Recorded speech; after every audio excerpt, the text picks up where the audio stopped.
Feel the real fear with us. প্রিয় listeners, আসসালামু আলাইকুম। দেশ ও দেশের বাইরে যে যেখান থেকে আফনান দ্য হরর ওয়ার্ল্ডের আজকের হরর নাইট এপিসোডের 47তম আয়োজনের সাথে যুক্ত হচ্ছেন বা পরবর্তীতে হবেন, সকলকে জানাচ্ছি শুভেচ্ছা ও ভালোবাসা। আশা করি সবাই ভালো আছেন, সুস্থ আছেন। প্রিয় লিসেনার্স, আজকের এই এপিসোডটি 2024 সালের শেষ এপিসোড। ইনশাল্লাহ আসছে থার্সডে নাইট এপিসোড, যেটি হতে যাচ্ছে আমাদের বৃহস্পতিবারে, সেটি 2025 সালের প্রথম এপিসোড হবে ইনশাল্লাহ। তো 2024 সালে আমরা আপনাদের কাছ থেকে যে ভালোবাসা সহযোগিতা পেয়েছি, ইনশাল্লাহ আমরা আশা করব 2025 সালেও তার থেকে আরও অনেক বেশি বেশি ভালোবাসা সহযোগিতা ইনশাল্লাহ আপনাদের কাছ থেকে পাব।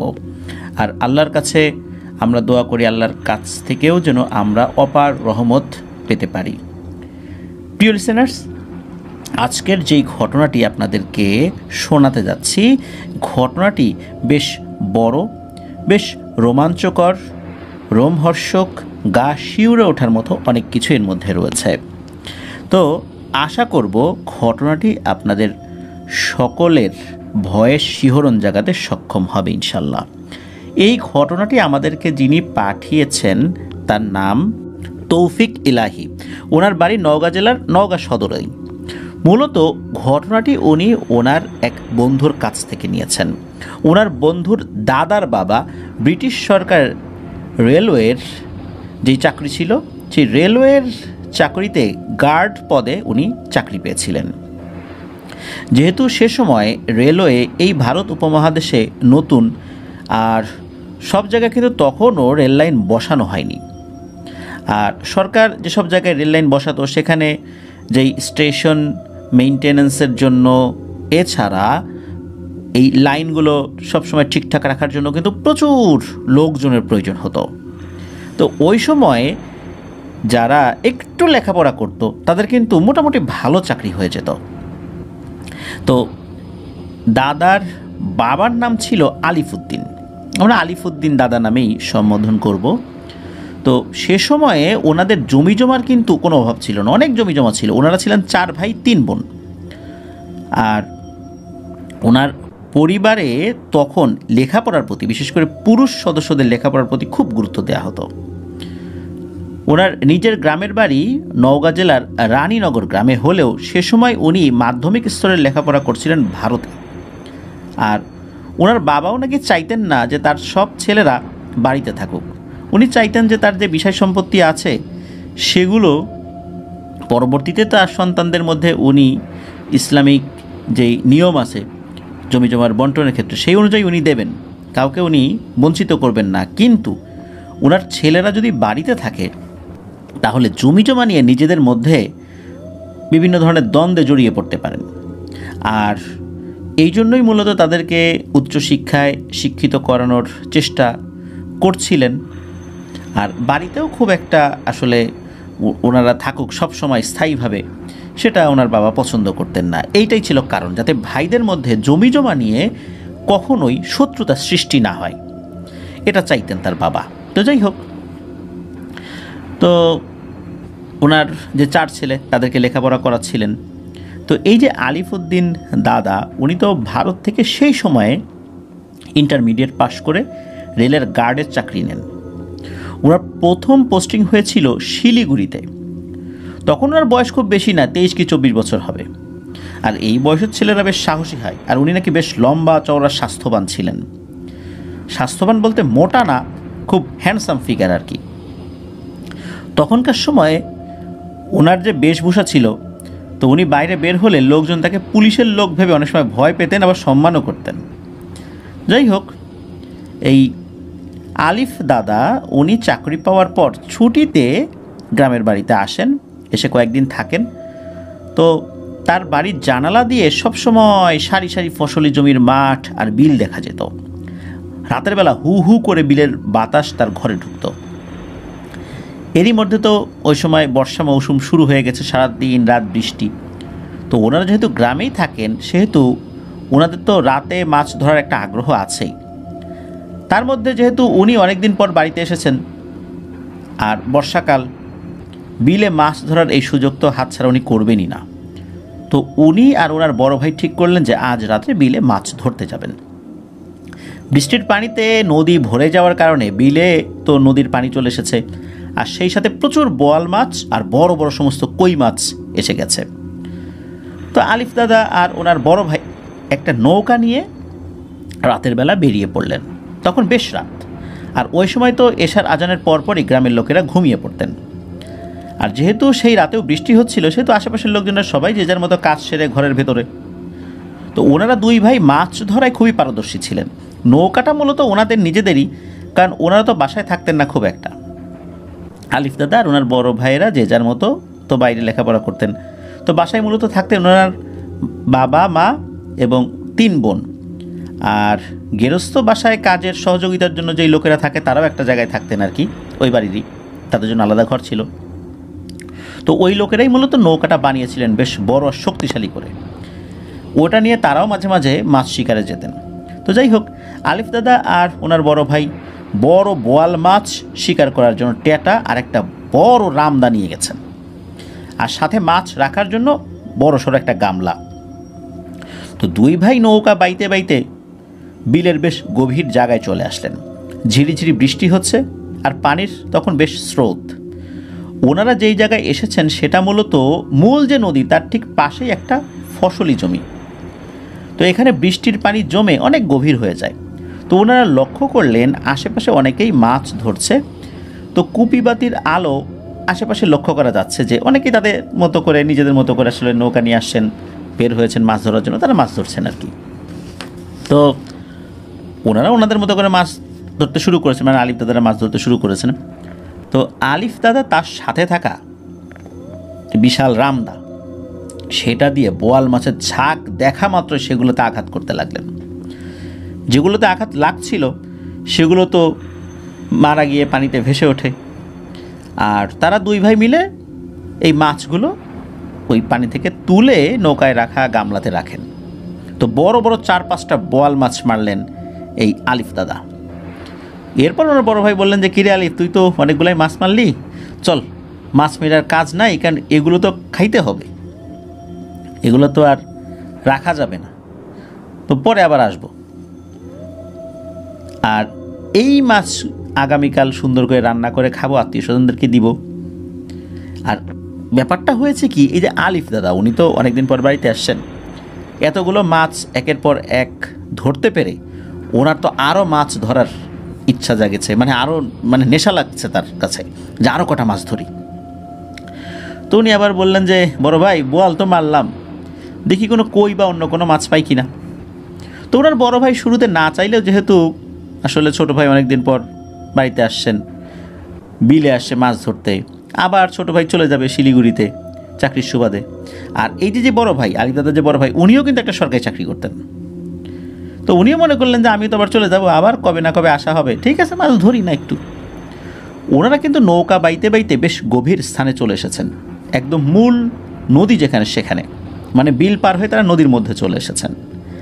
তো আলিফউদ্দিন দাদা উনি তো মাছ খুঁজছেন, ওই সময়টা এরকম টর্চ লাইট ছিল না। এটা কিন্তু সময়টা 1880-85 সালের দিকের ঘটনা হবে আর কি, মানে এত আগের ঘটনা। তো ওই সময়ে হারিকেনের আলো, আজকের যেই হারিকেনের ডিজাইন আমরা দেখি এরকম ডিজাইন হয়তো ওই সময় ছিল না, একটু ভিন্নধর্মী ডিজাইন ছিল। তো ওই হারিকেনের আলোতে ওনারা দেখার চেষ্টা করছিলেন আর কি। আর হারিকেনের উপরে এক ধরনের একটা ছাউনি দেওয়া ছিল যাতে করে বৃষ্টির পানি ভিতরে না ঢোকে। তো মাছ তো খুঁজছেন, আর এরপর উনি একটা মাছের মতো কিছু একটা দেখতে পান। তো উনি কী করেছেন, ওইটা দেখার সাথে সাথে হাতে থাকা ট্যাটা চালিয়ে দিয়েছেন পানিতে। তো উনি খেয়াল করলেন যে যেই জিনিসটা উনি আঘাত করেছেন সেইটা অনেক বড় এবং শক্তিশালী। তো উনি ওনার বড় ভাইকে বললেন যে বড় ভাই, মনে হয় এটা বড় সড়ো কোনো শাপলা মাছ। তো ওনার বড় ভাইও তড়িঘড়ি করে আসলেন, ওনার ছোটো ভাইকে সাহায্য করতে লাগলেন। তো মাছটা এতই শক্তিশালী যে ট্যাটার বড় বড় লোহার পেরেক দিয়ে আঘাতের পরেও এটা নিজেকে বেশ সামলিয়ে নিয়েছে আর জোরে জোরে সাঁতার কাটতে যাচ্ছে। আর যেহেতু ট্যাটার একটা মাথায় দড়ি থাকে, ওই দড়িটা আবার হাতের সাথে বাঁধা থাকে। তো ওই মাছটা পানির মধ্যে থেকে সাঁতরে চলে যাচ্ছে, আর এদিকে এই আলিফ দাদার হাতে তো দড়ির সাথে বাঁধা এটা, যার ফলশ্রুতিতে ওই নৌকাটাও এগিয়ে যাচ্ছে। উনি তো নৌকার উপরে, ওনার শরীরের উপরেও প্রচণ্ড চাপ লাগছে। মাছটাকে বসে আনতে খুব কষ্ট হচ্ছে কিন্তু। আর ওই মাছটা পানির এতটুকু নিচে ছিল যে ওই রামদায়ের কোপ কিন্তু তার লাগছিল না। তবে ট্যাটার যেই বাঁশের মতো অংশটা সেটা কিন্তু ভেসে আছে, বেশ অনেকটাই ভেসে আছে, কিন্তু ওই রামদায়ের কোপটা ওইখানে ওই গভীরতায় লাগছিল না আর কি, যার ফলশ্রুতিতে ওই মাছটাকে যে আরও দুর্বল করবে এটা ওনারা পারছিলেন না। তো অনেক তো চেষ্টা করছেন, এদিকে বৃষ্টিও বেশ জোরে শুরু হয়ে গেছে। তো এই আলিফউদ্দিন দাদা উনি খেয়াল করলেন যে মাছটা স্রোতের দিকেই সাঁতার কাটছে, আর স্রোতের টানে তাদের নৌকাটাও বিল থেকে অনেক দূরে চলে আসছে এবং নদীর ভিতরে চলে যাচ্ছে। আশেপাশে শুনশান। মিনিট 10 আগেও যেখানে আশেপাশে অনেক কুপিবাতির আলো দেখা যাচ্ছিল, এখন কিন্তু সেগুলো নেই, মানে তাদের থেকে অনেক দূরে চলে আসছেন তারা। বৃষ্টি জোরে হচ্ছে, আকাশে কালো মেঘ, থেমে থেমে বিজলি চমকাচ্ছে, বিজলির আলোয় আশেপাশে বেশ ভালোভাবেই দেখা যাচ্ছে। তো ওনারা তো নদীর মধ্যে চলে এসেছেন। এই নদীটা আবার তুলনামূলক বেশ বড়, আর যেহেতু বর্ষা মৌসুম সেহেতু বৃষ্টির পানিতে নদী আরও ভয়ঙ্কর দেখাচ্ছে।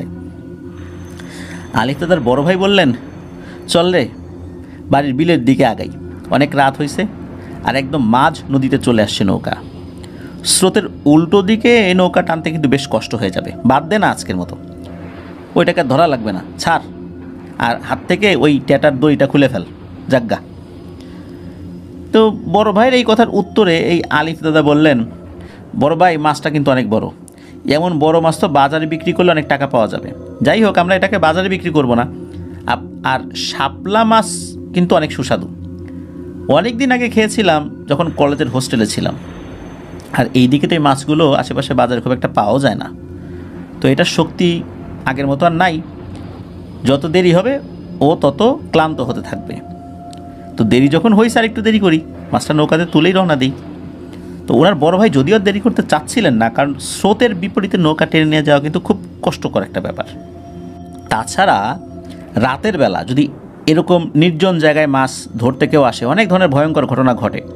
তো ওনারা যদিও বা গ্রামে খুব একটা থাকতেন না, শহর এলাকায় থেকেই লেখাপড়া করতেন, তারপরেও এই প্যারানর্মাল বিষয়গুলো কিন্তু ওনারা খুব ভালো বিশ্বাস করতেন। তবে দুজনই সাহসী ছিলেন, এই জন্য খুব একটা তোয়াক্কা করতেন না আর কি। তো এই যে যিনি বড় ভাই উনি বললেন এই আলিফ দাদাকে, আলিফ শোন, তুই নৌকায় থাক, আমি নদীতে নেমে রামদাটা দিয়ে মাছটাকে আঘাত করার চেষ্টা করি, তাহলে আরও তাড়াতাড়ি মাছটা নিস্তেজ হয়ে যাবে, আর আমরাও এটাকে নৌকায় তুলে তাড়াতাড়ি বাড়ির দিকে রওনা দিতে পারবো। এইভাবে আর কতক্ষণ যাব, আর ওই জিনিসটা তো নদীর গভীরের দিকে আমাদের নৌকাকে নিয়ে যাচ্ছে। তো ওনারা দুজনে কিন্তু সাঁতারে বেশ পারদর্শী। তখন আলিফ দাদা উনি এটাতে সম্মতি যখন দিলেন, তখন ওনার বড় ভাই উনি কি করলেন, লুঙ্গিটা একটু শরীরের সাথে পেঁচিয়ে লাফ দিলেন নদীতে। তো উনি নদীতে নেমে এক হাত দিয়ে নৌকাটা ধরলেন। অন্ধকারে তিনি আশেপাশে খুব একটা ভালো করে দেখতে পাচ্ছেন না, তবে এর মধ্যে দেখলেন যে ওই শাপলা মাছটাও আস্তে আস্তে ভেসে উঠেছে। মূলত ট্যাটার আঘাতে অনেকক্ষণ যাবৎ মাছটার শরীর থেকে রক্তক্ষরণ হওয়ার কারণে সেটা নিস্তেজ হয়ে পানিতে ভেসে উঠেছে আস্তে আস্তে। তারপরেও আলিফ দাদার বড় ভাই এই রামদাটা দিয়ে মাছটার গায়ে আঘাত করলেন বেশ কয়েকটা, যাতে করে মাছটা আরও দুর্বল হয়ে পড়ে। তো ওনারা দুজনই মাছটার আকৃতি দেখে বেশ অবাক হন যে এই নদীতে এত বড় একটা মাছ। ওনারা তো বেশ খুশি হয়েছেন, খুশি হওয়ারই কথা। মাছটার বিশাল আকৃতি, ওজনও অনেক, শুধু ওনারা যে নিজেরা খাবেন তা না, পুরো গ্রামের লোকদেরকেও একটু একটু করে দিতে পারবেন। আর আরেকটা সমস্যা হলো কি, ওনাদের দুজনের পক্ষে এত বড় একটা মাছকে নৌকায় তোলাটা বেশ কষ্টসাধ্য ব্যাপার। তাই ওনারা চিন্তা করলেন যে তাদের কাছে থাকা বেশ বড় মোটা দড়ি দিয়ে মাছটাকে ভালো করে বেঁধে নিয়ে যাবেন, আর আশেপাশে বিলের দিকে পৌঁছালে অন্য কোনো নৌকা দেখলে তাদেরকে ডেকে নিয়ে মাছটাকে ধরে নৌকায় তুলবেন। তো ওনারা সিদ্ধান্ত মতো তাই করলেন। দুই ভাই মিলে মাছটাকে খুব ভালো করে বেঁধে নিয়ে এই আলিফ দাদার বড় ভাই নৌকায় উঠলেন, আর রশিটা নৌকার সাথে খুব শক্ত করে বেঁধে রাখলেন। দুই ভাই বেশ খুশি। আকাশে মেঘ কিন্তু গুড়গুড় করছে, বৃষ্টিও হচ্ছে। ওনারা দেরি না করে নৌকা বাইতে শুরু করলেন। এতক্ষণ পর ওনারা দুজন খেয়াল করলেন যে ওনারা আত্রাই নদী পার হয়ে একটা শ্মশান ঘাটের দিকে চলে এসেছেন। মূলত এই মাছটা যে দিক দিয়ে এসেছে এটা ওই আত্রাই নদী পার হয়ে শ্মশান ঘাটের দিকে চলে আসছিল, এরপরে মূলত এটা ভেসে উঠেছিল। তো যাই হোক, যেই জায়গাটাতে ওনারা চলে এসেছিলেন এই জায়গাটা নাকি কালীতলার ঘাট নামে পরিচিত। আর ওনারা দেখেই বুঝতে পেরেছেন যে বড় বড় বট গাছ আর ওখানে একটা পুরনো মন্দির ছিল, এটা দেখে বুঝতে পেরেছেন যে ওনারা কোথায় এসেছেন। এই জায়গাটা নিয়ে অনেক ভয়ঙ্কর কথাই কিন্তু শোনা যেত। যাই হোক, ওনারা দুই ভাই নিজেরা নিজেদের মধ্যে খুব একটা কথা বলছেন না, চারিদিকে পানির কলকল শব্দ, নৌকা বাইছেন দুজনই। স্রোতের বিপরীতে নৌকা বাইতে ওনাদের বেশ বেগ পেতে হচ্ছে, এদিকে রাতও হয়ে গিয়েছে অনেক। তো এমন সময় আলিফ দাদার বড় ভাই বললেন, হ্যাঁ রে আলিফ, আমাদেরকে কেউ ডাকে নাকি?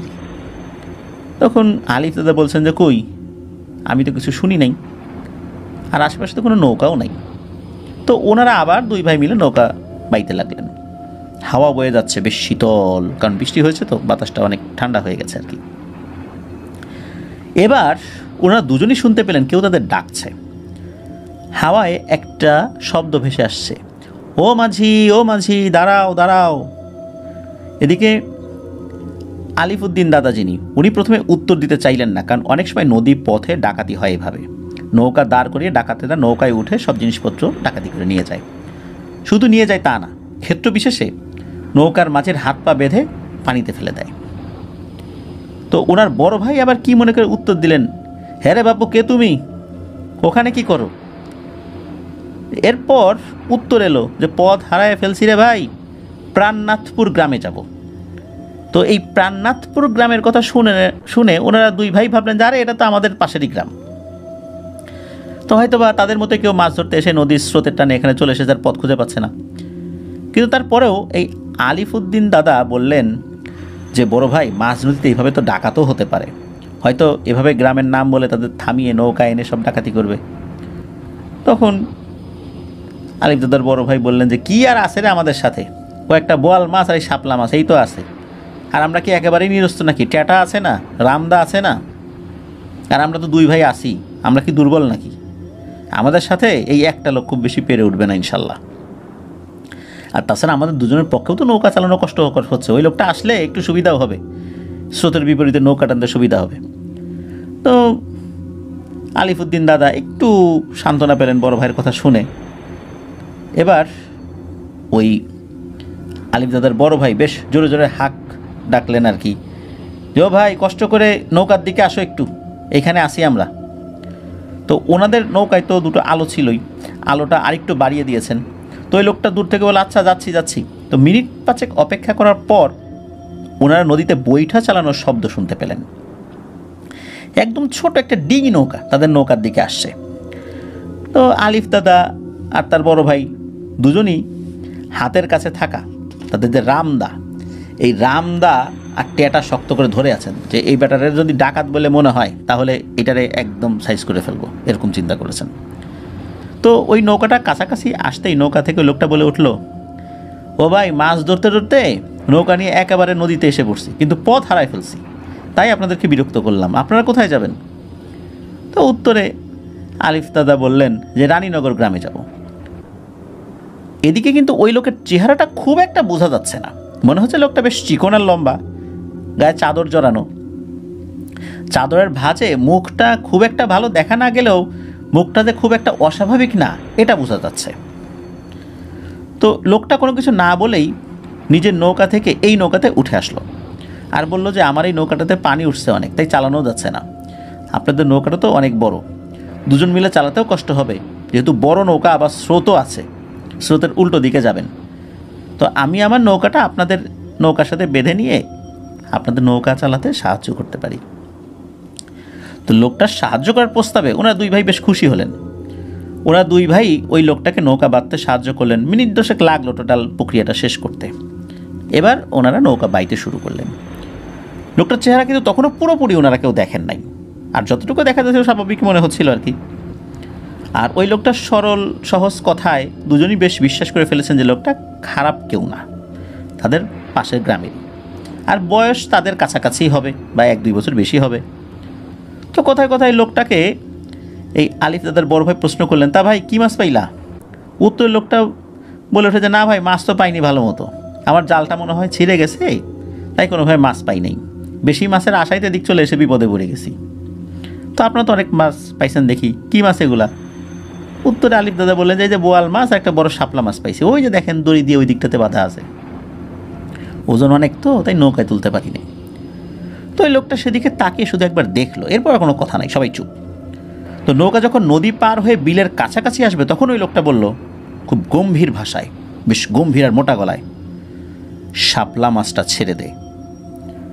ওনার এই কথা শুনে নিজের কানকেই তো বিশ্বাস করতে পারছেন আলিফ দাদা তার বড় ভাই। আর ওই লোকটাও দেখে যে এই বইটা বাবা ছেড়ে দিচ্ছে আর কি। ওনারা দেখছেন যে বইটা সে আর বাইছে না, অথচ কিছুক্ষণ আগেও কিন্তু ওই লোকটা বইটা বাইছিল। এবার সে মাথা নিচু করে গুটিসুটি হয়ে বসে আছে, আর বোয়াল মাছ যে গামলাতে রাখা, ওই গামলা থেকে মাছ নিয়ে সেটা কটমট করে কামড়াতে লাগলো, মানে কাঁচাই খেতে লাগলো আর কি। এরকম দৃশ্য দেখে ওনারা দুই ভাই তো বেশ ভয় পেয়েছেন। ওনারা দুই ভাই বুঝলেন যে ওনারা পিশাচের আক্রমণের শিকার হয়েছেন। তাই তড়িঘড়ি করে এই আলিফউদ্দিন দাদা হাতে রামদাটা নিলেন, আর ওনার বড় ভাই বড় টেটাটা শক্ত করে ধরলেন। এটা দেখে ওই জিনিসটা হো হো করে হেসে উঠল, আবার বলে উঠল, শাপলা মাছটা ছেড়ে দে, ও আমার ছোট ভাই হয়। কথাগুলো বলছে আর কর্মর করে গামলা থেকে বল মাছগুলো ছিঁড়ে ছিঁড়ে খাচ্ছে। এদিকে আলিফ দাদা আর ওনার বড় ভাই দুইজন কিন্তু নৌকার দুই মাথার একদম শুরুর দিকে আর কি, এটাকে গলুই বলে, ওই দিকে বসা। তো এবার ওই অবয়বটা উঠে দাঁড়িয়ে আলিফ দাদার বড় ভাইয়ের দিকে আগাতে লাগলো। আর ঠিক সেই মুহূর্তে এই আলিফ দাদার বড় ভাই উনি ওই জিনিসটার বিকৃত চেহারাটা দেখতে পেলেন। চোখের কোটরটা নাকি একদমই ফাঁকা, সেখান থেকে হালকা একটা সবুজ আলো ওই কোটরের মধ্যে দেখা যাচ্ছে, ছোট ছোট দুটো সবুজ আলো। আর তার যে চেহারা, মনে হচ্ছে মুখের মাংসগুলো গলা মানে পচে গলে খসে পড়ছে, এমন একটা বাজে অবস্থা। আর ওটার শরীর থেকে বাজে আষ্টে গন্ধ চারদিকে ছড়িয়ে পড়ছে। হঠাৎ করে মনে হলো নৌকার ওজন বেড়ে গেল, আর ওইটার ওজনে মনে হচ্ছে নৌকা ডুবেই যাবে। আর ওই জিনিসটা এসেই আলিফ দাদার বড় ভাইয়ের গলা চেপে ধরেছে। এটা দেখে এই আলিফ দাদা কী করেছেন, এক মুহূর্ত দেরি না করে তার হাতে থাকা রামদা চালিয়ে দিলেন ওই জিনিসটার ঘাড়ে। জিনিসটা বেশ আহত হয়েছে বলে মনে হলেও জিনিসটা কিন্তু নিস্তেজ হয়নি। যেই না ওই অবয়বটা আলিফ দাদার দিকে ঘুরেছে, তখন আবার এই যে আলিফ দাদার বড় ভাই কী করেছেন, ওরা হাতে থাকা বড় টেটাটা দিয়ে ওই জিনিসটার গলা বরাবর মেরেছেন আঘাত। তখন নাকি ওই পিশাচটা গড় গড় গড় গড় শব্দ করে তীব্র এক বিভৎস আওয়াজ শুরু করে দিয়েছে। ওই শব্দটার তীব্রতা এতটাই বেশি ছিল যে দুই কানে হাত লাগিয়ে রাখতে হবে, মনে হচ্ছে যে কানের পর্দা ফেটে যাবে। আর এই শব্দটার বিভৎসতা তার চেহারা থেকেও মনে হচ্ছে বেশি। এরপরে ওই জিনিসটা ঝপাস করে পানিতে পড়ে গেল। ওনারা দুজনেই বুঝলেন যে জিনিসটা বিলের পানিতে পড়ে গেছে। আর এই যে আলিফ উদ্দিন দাদা, তার হাতে থাকা ধারালো যেই রামদাটা ছিল, এটা দিয়ে এক কোপে তাদের নৌকার সাথে দড়ি লাগানো ওই যে নৌকাটা, ওইটার রশি কেটে ফেলেন। ওনারা দুই ভাই প্রাণপণে নৌকা বাইতে শুরু করলেন। একটু পর ওনারা দুজনেই খেয়াল করলেন যে তাদের নৌকার পেছনে কী যেন ঝপাস ঝপাস করে সাঁতার কেটে এগিয়ে আসছে। ওনারা তো বুঝতে পারলেন যে যে জিনিসটা শব্দ করে এগিয়ে আসছে ওটা আর কিছুই না, সেটা হলো ওই পিশাচটা। তো এদিকে এই যে আলিফ দাদার বড় ভাই, তিনি তার হাতে থাকা নৌকার বৈঠা দিয়ে ওই জিনিসটার মাথা বরাবর আবার আঘাত করেছে। আর সাথে সাথে ওই জিনিসটা ফোঁস ফোঁস শব্দ করতে করতে নদীতে ডুবে গেল মনে হয়। নদী তো না, বিলের পানিতে আর কি। ততক্ষণে তো ওনারা নদী থেকে বিলে চলে আসছিলেন। তো আসলে ওনারা এতক্ষণ যা করেছেন সব কিছুই করেছেন নিজেদের আত্মরক্ষায়। আর মানুষ অনেক সময় খুব ভয় পেলে আক্রমণাত্মক হয়ে ওঠে, কিন্তু সবচেয়ে নিরীহ প্রাণীটাও আক্রমণাত্মক হয়ে ওঠে যদি সে ভয় পায় যে তাকে কেউ আক্রমণ করছে। তো ওনারা তো তালহারা হয়ে কোন দিকে যে নৌকা চালাচ্ছেন সেটা আর কেউই বুঝতে পারছেন না। তো এভাবে 15-20 মিনিট নৌকা চালিয়ে বিলে প্রবেশ করার সময় ওনারা দেখলেন যে বেশ কিছু দূরে নৌকায় মানুষের গলার আওয়াজ শোনা যাচ্ছে, আর সেই গলার স্বরগুলো বেশ পরিচিত। আর যেহেতু ওনারা গ্রামের মানুষ, আশেপাশের পরিচিত মানুষের গলার আওয়াজ শুনলেই বুঝতে পারেন। তো আলিফ দাদার বড় ভাই গ্রামের মানুষের, আশেপাশের পরিচিত মানুষের গলার আওয়াজ শুনেই বুঝতে পারেন। তো উনি চিৎকার দিয়ে বলে ওঠেন যে কে আসো, বাঁচাও, এদিকে আসো। তো ওনার গলার আওয়াজ শুনে নৌকায় থাকা লোকজন তো ভাবছে যে হয়তোবা ওদিকে ডাকাত পড়ছে মনে হয় নৌকায়। ওই নৌকায় আবার 3-4 জন ছিল। ওনাদের একটা প্রিপারেশন ছিল, কারণ যখনই নৌকায় আসতেন তারাও কিন্তু রামদা, ট্যাটা এই জিনিসগুলো নিয়ে আসতেন। তো ওনারা দ্রুত নৌকা নিয়ে এই আলিফ দাদার নৌকার দিকে আগানো শুরু করলেন। তো কিছুটা কাছে আসতেই ওনারাও বুঝলেন আর আলিফ দাদারাও বুঝলেন যে আরে এরা তো আমাদেরই বাড়ির গৃহস্থলীর কাজ করার লোকজন। মূলত ওই লোকগুলো এই আলিফ দাদা এবং তার বড় ভাইকেই খোঁজার জন্য বের হয়েছিল। অনেক রাত হয়ে গেছিল, ফিরছিলেন না দেখে এই আলিফ দাদার বাবা উনি তাদেরকে নৌকা দিয়ে পাঠিয়েছিলেন যে খুঁজে আনতে, কারণ মধ্যরাত হয়ে গেছে তখন ওই লোকগুলা আলিফ দাদা তার বড় ভাইকে দেখে বলে যে এই মিয়ারা, তোমরা গেছিলা কই? এতক্ষণ লাগলো, আমরা তো খুঁজতে আসছি। এদিকে এই যে আলিফ দাদা উনি কিন্তু বেহুশ হয়ে পড়ে গেছেন এতক্ষণে। আর নৌকায় ওনার যে বড় ভাই যিনি আছেন তিনি অবশ্য তখন হুঁশে ছিলেন। তখন উনি বলেন যে আরে সব কথা বলবো, আগে বাসায় যাই, তারপর সব বলবো। তো ওনারা বুঝলেন যে মানে যারা আসছিলেন আর কি, তারা বুঝলেন যে এই দুই ভাইয়ের সাথে খুব খারাপ কিছু একটা ঘটেছে। ওনার নৌকা বেয়ে তাদের বাসার যে বিলের পার আছে ওইখানে নৌকা নিয়ে আসলেন, এসে ওনাদের দুই ভাইকে ধরে নামালেন।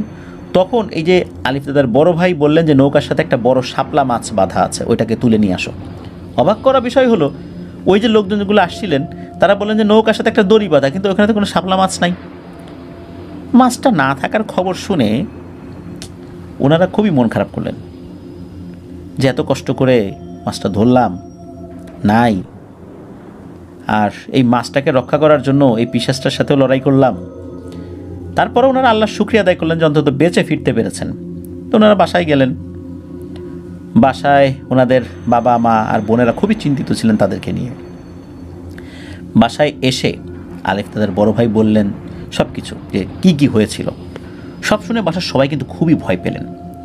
তো ওনারা আবার সেই রাতে গ্রামের নিয়ম অনুযায়ী পানি গরম করে সেখানে লবণ মিশিয়ে সেটা দিয়ে গোসল করালেন তাদের ছেলেদেরকে। তখনও কিন্তু এই আলিফ দাদার জ্ঞান ফেরে নাই। তো সেই রাতে সবাই জেগেছিলেন। আর আলিফ দাদার এই অবস্থা নিয়ে সবাই খুবই চিন্তিত ছিলেন, কারণ উনি জ্ঞান হারিয়েছেন অনেকক্ষণ। 2 ঘন্টার চেষ্টার পর তার জ্ঞান ফিরছে না। তবে সেন্সলেস অবস্থায় নাকি উনি 2 বার উঠে বসে আবার শুয়ে পড়েছিলেন। মনে হচ্ছে কেউ তাকে এক ঝাঁকুনি দিয়ে তুলে আবার শোয়াইয়ে দিচ্ছে আর কি, মানে শুইয়ে দিচ্ছে। আবার কোনো কারণ ছাড়াই তার শরীরের বিভিন্ন জায়গায় রক্ত জমাট বেঁধে লাল হয়ে ফুলে উঠেছে, মনে হচ্ছে কেউ তাকে আঘাত করছে। তো ওনার আব্বা বুঝতে পারলেন যে আসলে যা ঘটছে সেটা তো সুবিধার না। উনি ফজরের নামাজ শেষেই ওনাদের এলাকার যে মাদ্রাসা সেখানে গিয়ে মাদ্রাসার বড় হুজুরের সাথে দেখা করলেন। ওনার নাম ছিল লোকমান হুজুর নামে উনি বেশি পরিচিত, অনেকে বড় হুজুর নামেও ডাকেন। তো হুজুরকে সব কিছু খুলে বললেন। তো সেখানে আলিফ দাদার বড় ভাইও সেখানে গিয়েছিলেন। কারণ উনি তো স্পটে ছিলেন, যার কারণে সব কিছু ভালো করে যাতে খুলে বলতে পারেন, কোনো কিছু মিস না হয়। তো হুজুর সব কিছু শুনে বললেন এখনই তো সব কিছু খুলে বলা যাবে না, তবে মনে হচ্ছে তোমাদের উপর বেশ খারাপ কোনো পিশাচ আক্রমণ করেছে। আপাতত তোমাদেরকে পানি পড়া দিচ্ছি, এটা নিয়ে যাও, আমি সন্ধ্যার পর বাসায় যাব তোমাদের। আর আপাতত তোমরা সবাই সাবধানে থেকো, তোমাদের বাড়ির কেউ কিন্তু জলাশয়ের দিকে যেও না আজকের মতো অন্তত। এই বলে উনি বিদায় দিলেন। এদিকে এই আলিফ দাদার জ্ঞান ফিরল দুপুরের দিকে। উনি কথা বলতে পারছেন না একদমই।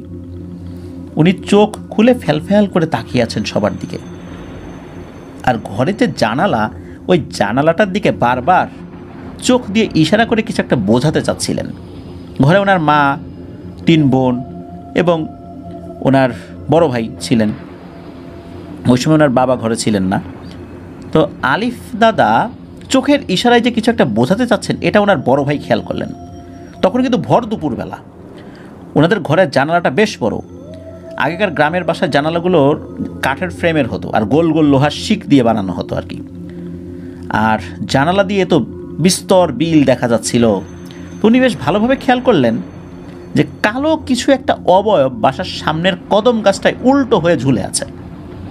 মনে হচ্ছে কোনো মানুষকে গাছের সাথে ফাঁস দিয়ে উল্টো করে ঝুরিয়ে রাখলে যেমনটা দেখায় ঠিক তেমন। আর সেই জিনিসটার মোটা মোটা রশির মতো কালো চুল একদম মাটি স্পর্শ করেছিল। মুখটা নাকি একদম গরিলার মতো, আর সেটা জিহবা নাকি প্রায় 1 হাতের মতো বের হয়েছিল। সে এক বিদঘুটে চেহারা। তো এটা দেখে তো আলিফ দাদার বড় ভাইয়ের চোখ একদম ছানা বড়া হয়ে গেছে। উনি শুধু হাত দিয়ে ওনার মাকে ইশারা করে বললেন যে, দেখো তো এটা কি। তো বাসায় থাকা সবাই যখন ওই কদম গাছটার দিকে তাকিয়েছে, তখন শুধু মনে হলো ওই গাছটার মোটা ডাল থেকে কিছু একটা মুহূর্তের মধ্যেই চলে গেল। তখন কিন্তু বাতাস হচ্ছিল না, কিন্তু গাছটা নড়ছিল।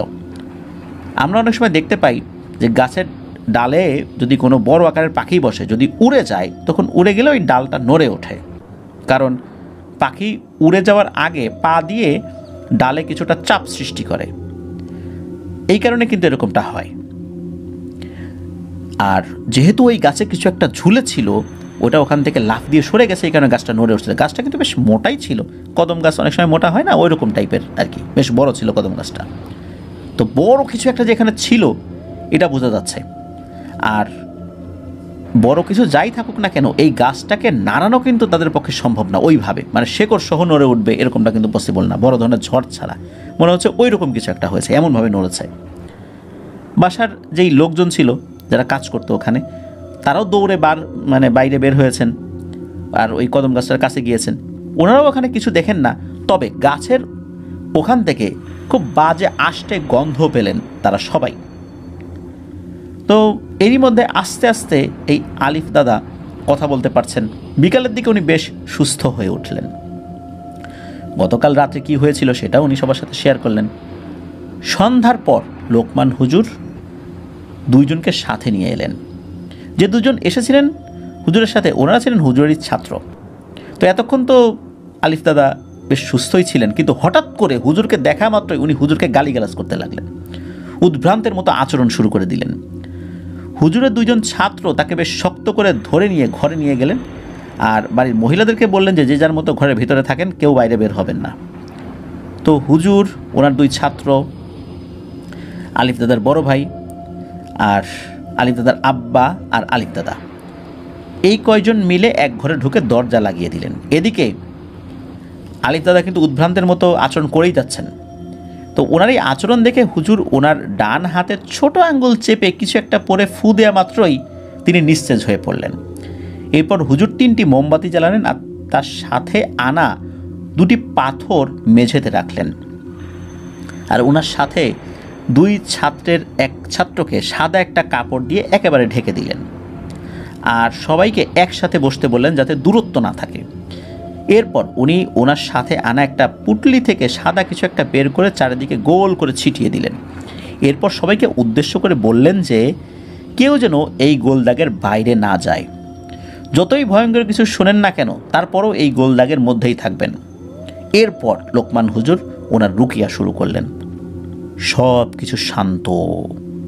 হঠাৎ মনে হলো এই জানালা দিয়ে বেশ গরম একটা বাতাস ঘরে প্রবেশ করেছে, আর মোমবাতিগুলো সব দপ করে নিভে গেল। আর এরই মধ্যে নাকি এই আলিফ দাদা আর ওনার বড় ভাই দুজনই সেন্সলেস হয়ে মেঝেতে শুয়ে পড়েছিলেন। সাদা চাদর দিয়ে ঢেকে রাখা ওই ছাত্রের গলার স্বর পরিবর্তন হয়ে বেশ রাগান্বিত কয়েকটা স্বরের মিশ্রণে কথা বলে যেরকম শোনা যায় ওইভাবে বলতে লাগলো কিছু কথা। হুজুরকে ওই পিশাচটা উপস্থিত হয়ে গালি দিতে লাগলো আর বলতে লাগলো, এই হুজুর শোন, তোর মতো ইনসান আমাদের কিছুই করতে পারবে না। আমরা বিলের পাড়ের ওই শ্মশান ঘাটের মন্দিরের পাশে বটগাছটায় থাকি। আমরা 7 ভাই বোন। এদের মধ্যে ছোট ভাইকে এরা 2 ভাই মিলে মেরে ফেলেছে। আবার আমাদের মেজো ভাই আমাদের ছোট ভাইকে উদ্ধার করতে গেলে যখন নৌকায় উঠেছে, তখন তাকেও এরা আঘাত করেছে। সেও মৃত্যুসজ্জায়। এর প্রতিশোধ তো আমরা নেবই। আর আমাদেরকে কে কী করবে? হ্যাঁ, এই হুজুর শোন, তুই চলে যা। তা না হলে এই 2 ভাইয়ের পরিবার তো শেষ করেই দিব, সাথে কিন্তু তোকেও মারব। আর আমরা কত শক্তিশালী এটা তুই জেনে নিবি। তো এই কথাগুলো বলেই ওই ছাত্র চুপ হয়ে গেল। আর মেঝেতে রাখা যে পাথর সেটা দেখা গেল ঠিক জানালার পাশে একদম চূর্ণ বিচূর্ণ অবস্থায় পড়ে আছে। হুজুর ঘরের বাতি জ্বালালেন আর আলিফ দাদার বড় ভাই আর আলিফ দাদাকে কিছু একটা পরে ফু দিলেন। এরপর ওনাদেরও সেন্স ফেরত আসলে ওনারা উঠে বসলেন। হুজুর ঘর থেকে বাইরে বেরিয়ে বেশ গম্ভীর হয়ে বললেন যে, আপনার 2 ছেলেকে ভয়ঙ্কর পিশাচ শ্রেণীর কিছু হিন্দু জিন আসর করেছে। এগুলো খুবই শক্তিশালী, আর এদেরকে উপস্থিত করাটাও অনেক কষ্টের। অন্যান্য জিনকে খুব সহজে উপস্থিত করা গেলেও এদেরকে উপস্থিত করাতে ওরা খুব রাগান্বিত হয়, আর এদেরকে উপস্থিত করতে তুলা রাশির কোনো পুরুষকে লাগে। আর এদের চেহারা এতটাই বিকৃত যে এদের দর্শন পাওয়া মাত্রই যে কারো মৃত্যু হয়ে যেতে পারে। মূলত আপনার 2 ছেলেকে এরাই দেখা দিয়েছিল। আর আপনার 2 ছেলে যেটাকে শাপলা মাছ মনে করে আঘাত করেছিল, এটা মূলত মাছ ছিল না, ওটা ছিল পিশাচ শ্রেণীর জিন। এখন ওদের কিছুই বলে বোঝানো যাবে না, কারণ এরা খুবই প্রতিশোধ পরায়ণ হয়ে গিয়েছে। আর যাওয়ার সময় আমার এই পাথর দুটো একেবারে চূর্ণ বিচূর্ণ করে দিয়ে গেছে। সাধারণত এই পাথরের গায়ে টাচ করার ক্ষমতা এদের নাই, কিন্তু এটাকে এরা ভেঙে চূর্ণ বিচূর্ণ করে দিয়েছে। তাহলে বোঝা যাচ্ছে এরা যথেষ্ট শক্তিশালী। এদেরকে আমি যদি এখন বোতলবন্দি করি, তাহলে কোনো ক্রমে যদি একজন ছাড়া পেয়ে যায়, তাহলে অবস্থা আরও খারাপ হবে। তো হুজুরের এ সমস্ত কথা শুনে ওনারা তো সবাই অনেক ভয় পেয়েছেন। আর এই আরিফ দাদার আব্বা, তার তো একদম মুখ শুকিয়ে গেছে একদম। উনি একেবারে দিশেহারা হয়ে বেশ মলিন আর অসহায়ভাবে ওনার ছেলেদের দিকে তাকালেন, আর হুজুরকে খুব ভালোভাবে অনুরোধ করলেন যে কোনোভাবেই সমস্যার সমাধান করা যায় কিনা। হুজুর ওই সময় তেমন কিছু বলে আশ্বস্ত করতে পারলেন না। হুজুর বলেন যে আল্লাহর উপর ভরসা রাখেন, আপনার ছেলেরা তো জেনে শুনে এটা করেনি, দেখি কী করা যায়। এটা বলে সেদিনের মতো হুজুর চলে গেলেন। তো ওই দিন রাত থেকেই নাকি বাড়ির উঠানে দুবদাব শব্দ হতো, আর বড় বড় মাটির ঢেলা কোথা থেকে এসে যেন ধবাস ধবাস করে পড়ত। এইভাবেই 5-6 দিন চলে যায়। রাতের বেলা শুধু সমস্যা হতো, এর মাঝখানে এরকম কোনো সমস্যা হচ্ছিল না। 5-6 দিন পরের একটি ঘটনা। রাতের বেলা সবাই যে যার মতো ঘুমিয়েছে। তো ওনাদের 3 বোনেরা সবাই এক ঘরেই থাকতেন। তাদের 3 জনের কারোরই তখন বিয়ে হয়নি। এর মধ্যে ছোট বোনের বয়স তখন 6 কি 7 এরকম আর কি। তো রাতের বেলা তো ওয়াশরুমে যাওয়ার জন্য অনেকেই ওঠেন। তো তখনকার দিনে তো ওয়াশরুমগুলো বাড়ি থেকে বেশ দূরেই হতো। তো ওনাদের বাসার যে ওয়াশরুমটা ছিল, তো এটা ছিল 2টা। একটা ছিল বাড়ির পেছনে, ওই যে কদম গাছটা যেটা ছিল সেটা ঠিক পাশে, মানে বিলের কিছুটা আগে আর কি। আর একটা ছিল, তো একটাতে যেটা কাছাকাছি সেটাতে মহিলারা যেতেন, আর যেটা একটু দূরে সেটাতে পুরুষরা যেতেন আর কি। তো ওনাদের বাসার যে উচ্চতা সেটা কিন্তু বিল থেকে না হলেও 7-8 ফুটের মতো হবে। মাটি কেটে উঁচু করে তারপর ঘর তৈরি করা হয়েছে, কারণ বর্ষা মৌসুমে তো পানি হতো, আর উঠোন উঁচু না হলে তো বাড়িতে পানি ঢুকে যাবে, আর সাপ ব্যাঙের উৎপাতও বাড়বে। আর ওয়াশরুম আর একটা যেটা ছিল সেটা গোয়ালঘর পার হয়ে যেতে হতো। আর তুলনামূলকভাবে কদম গাছের পাশে যেটা ছিল সেটা তাদের ঘর থেকে খুব কাছে হতো দেখে মহিলারা ওটাতে যেতেন। আর ঘরের দরজা খুললে বাড়ির পেছনে বারান্দাটাও বেশ বড়, আর সেটা পার হলেই একটা ওয়াশরুম। তো ওনারা কেউ রাতে ওয়াশরুমে গেলে বোনদেরকে ডেকে যেতেন, কাউকে না কাউকে সাথে নিয়েই বাইরে বের হতেন। এই 3 জনের সবার ছোট যিনি ছিলেন উনি উঠে তো তার বড় বোনকে ডাক দিলেন। তো ছোট বোনের ডাকে মেজ বোনেরও ঘুম ভেঙেছে। আর যেহেতু বাসায় এ ধরনের একটা সমস্যা চলছে, তাই আগে থেকেই ওনারা অনেক বেশ সচেতন হয়েছেন আর কি। তো বড় বোন উঠে ছোট বোনকে নিয়ে গেলেন, আর ঘরের 2 পাল্লার যে দরজা সেটা বাইরে বের হয়ে একটু এগিয়ে দিলেন, মানে আওসায় দিলেন যেটাকে বলে আর কি। তো ঘরে যেই হারিকেনটা ছিল সেটার আলো বাড়িয়ে দিলেন। আরেকটি হারিকেন নিয়ে ওনার ছোট বোনকে ওয়াশরুমের দিকে নিয়ে গিয়ে উনি ওনাদের বারান্দার যেই চেয়ার টেবিল যেটা ছিল আর কি, ওখানে বসে আছেন। তো বেশ ঠান্ডা হাওয়া আসছে বিলের ওই সাইডটা থেকে। তো বেশ অল্প সময়ের মধ্যেই ওনার ছোট বোন ওয়াশরুম থেকে বের হয়ে আসেন। এদিকে উনিও যেহেতু বের হয়েছেন, চিন্তা করে আমি একটু ওয়াশরুম থেকে আসি। তো উনি আবার ওনার ছোটো বোনকে বললেন যে তুই এখানে বস, আমি একটু আসছি। এই বলে উনি ছোটো বোনকে চেয়ারে বসিয়ে রেখে ওয়াশরুমে গেলেন। তাই 1-2 মিনিট পরে উনিও বের হয়ে আসলেন। তখন আবার বেশ বৃষ্টি পড়তে শুরু করেছে, ঠান্ডা হাওয়াও বইছে। বাইরে বের হয়ে উনি দেখলেন বৃষ্টির ফোঁটা বেশ বড় বড়, বিল থেকে ব্যাঙের ডাকও শোনা যাচ্ছে। আর বিলের দিকে যতদূর চোখ যায় মনে হচ্ছে কুয়াশায় ঢেকে গিয়েছে, এবং উঠানেও মনে হচ্ছে কুয়াশা এসেছে। এখন কিন্তু কুয়াশা হওয়ার কথা না, কুয়াশা শীতকালে হবে, হঠাৎ করে এরকম সময় কুয়াশা কেন? স্পষ্ট কিছুই দেখা যাচ্ছে না। উনি তাড়াতাড়ি করে বারান্দায় আসলেন, এসে দেখলেন যে ওনার ছোটো বোন বারান্দায় নাই। তো উনি আবার ভাবলেন যে হয়তো বা বৃষ্টি হচ্ছে দেখে ছোটো বোনটা ঘরে চলে গেছে, তো বয়স কম 6-7 বছর, বসে থাকতে হবে এই বুদ্ধি তো ওর মাথায় নাই। ও তো ছোটাছুটি করে সারাদিন খেলাধুলা করে, ও হয়তো বা ঘুম পেয়েছে চলে গেছে, আমার জন্য আর অপেক্ষা করে নাই। তো উনি কী করেছেন, উনি ওনার মতো ঘরের দরজা বন্ধ করে দিয়ে হারিকেনের আলোটা একেবারে কমিয়ে দিলেন এবং কমিয়ে দিয়ে উনি ওনার বিছানায় গিয়ে শুয়ে পড়লেন। দেখলেন যে ওনার ছোটো বোন বিছানায় নেই। তো উনি ভাবছেন যে ছোটো মানুষ হয়তো বা আমার এই বিছানায় না ঘুমে ওই মেজো বোনের বিছানায় গিয়ে উঠেছে। তো উনি অন্য কোনো কিছু চিন্তা ভাবনা করেন নাই। ওনারা ঘুম আসছিল না, বাইরে বৃষ্টির শব্দ, কদম ফুলেরও সুন্দর গন্ধ আসছে, সব মিলে একটা সুন্দর পরিবেশ। যেহেতু বৃষ্টি হচ্ছিল ওনার বেশ ঠান্ডা লাগছিল। তো উনি আবার কী করেছেন, ওনার বিছানায় চাদর রাখা ছিল না, উনি বিছানা থেকে নেমে কাঠের আলমারি খুলে চাদর বের করলেন। ওনার মেজো বোনকে বললেন যে কিরে, আলিফার জন্য চাদর বের করবো নাকি, নাকি তোর চাদর দিয়ে ওর হয়ে যাবে? ওনাদের ছোটো বোনের নাম ছিল আলিফা। তো উত্তরে ওনার মেজো বোন ওপাশ থেকে বলছে, আরে কি বলো রে বু, আলিফা কই? ও তো আমার কাছে নাই, ও তো তোমার বিছানায়। তো এই যে যার সাথে বের হয়েছিলেন তার নাম ছিল সাহারা। তো এই সাহারা ফুপু এই কথা শুনে একদম চমকে উঠলেন, বললেন যে আরে কি বলিস, ও তো আমার বিছানাও নাই। তো এই কথা বলে উনি দৌড়ে গিয়ে ঘরে থাকা দুটো হারিকেনের আলোই বেশি করে জ্বালিয়ে দিলেন। এদিকে মেজো ফুপুর নাম ছিল রুমেসা। তো এই 3 বোনের সবচেয়ে ছোটো যে তার নাম হলো আলিফা, আর মেজোজনের নাম রুমেসা, বড়জনের নাম হচ্ছে সাহারা। তো এই রুমেসা ফুপু উঠে বসলেন। তো উনি বললেন যে আরে ও তো তোমার সাথেই বাইরে গেল, তারপর তোমার সাথেই আসলো মনে হলো। সাহারা ফুপু তো সব বললেন যে আমি তো ওকে বারান্দায় রেখে ওয়াশরুমে গেছিলাম, বের হয়ে দেখি বৃষ্টি আসছে, বারান্দায় দেখি নাই, হঠাৎ করে এরকম অদ্ভুত কুয়াশা দেখছি, উঠানেও কুয়াশা দেখছি, আবার ওই বিলের ওই দিকটাতেও কুয়াশা দেখছি। তো আমি তো চিন্তা করলাম যে আলিফা ঢুকে তোর কাছে গিয়ে শুয়ে পড়েছে। তো রুমেসা ফুপু ঘরের আর একটা যে দরজা ওইটার দিকে হাত দিয়ে ইশারা করে বলেন যে দেখো তো বাবু, এই আলিফা আব্বা আম্মার ঘরে গেছে কিনা। তো ওনারা 2 বোন উঠে তড়িঘড়ি করে ওই অন্য যেই রুম ছিল, বিশেষ করে এই যে ওনার মা বাবার রুম, সেখানে গিয়ে তাদেরকে ডাকলেন। তো ওনারা ঘুম থেকে উঠে শুনলেন এই অবস্থা, বলে না তো আলিফা তো আমাদের কাছে আসে নাই। এরপর ওনাদের সবার মনে অজানা এক ভয় গ্রাস করলো।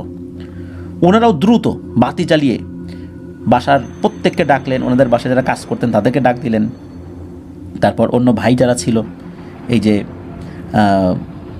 এই আলিফউদ্দিন, তারপর তার বড় ভাই, এই 2 ভাইকে ডাক দিলেন, বললেন যে তাদের ছোটো বোনকে খুঁজে পাওয়া যাচ্ছে না।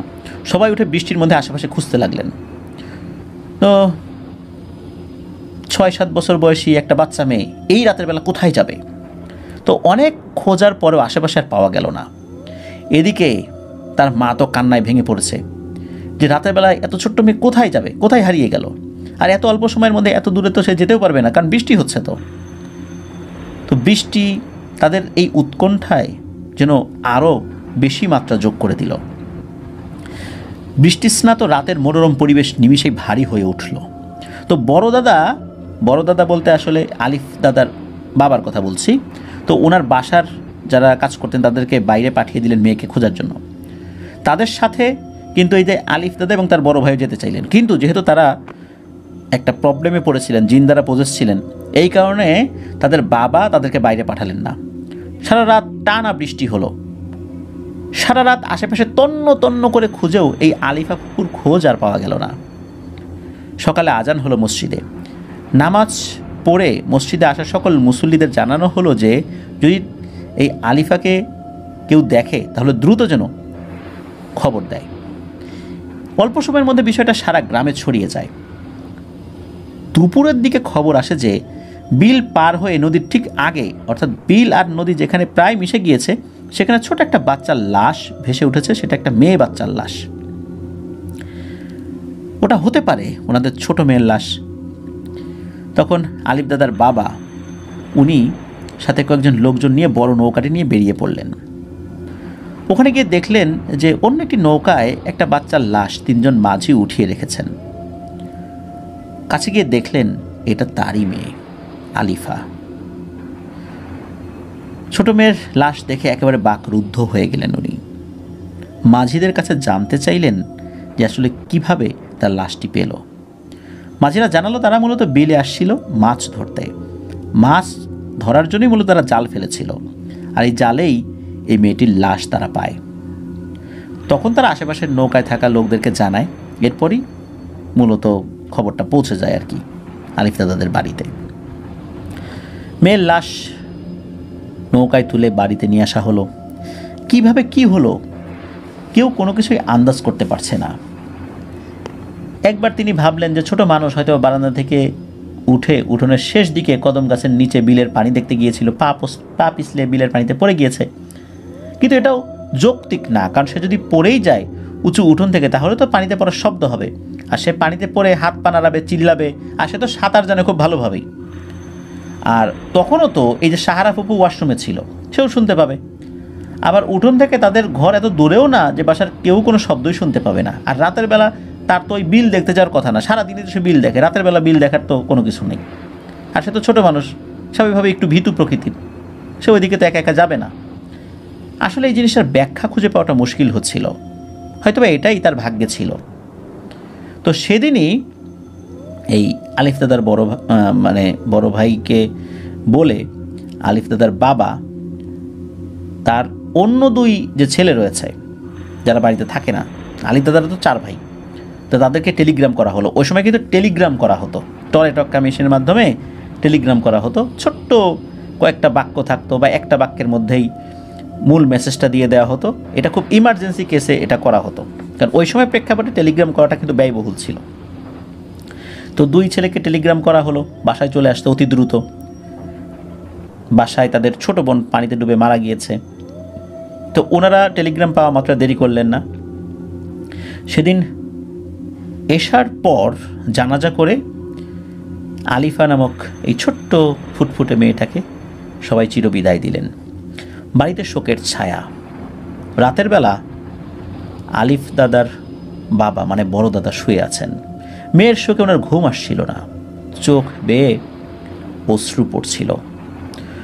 উনি ওনার বিছানার বালিশটা খাটের সাথে একটু উঁচু করে লাগিয়ে সেখানে হেলান দিয়ে এক মনে বাইরের আকাশের দিকে তাকিয়ে আছেন আর ছোট মেয়ের স্মৃতি মনে করছেন।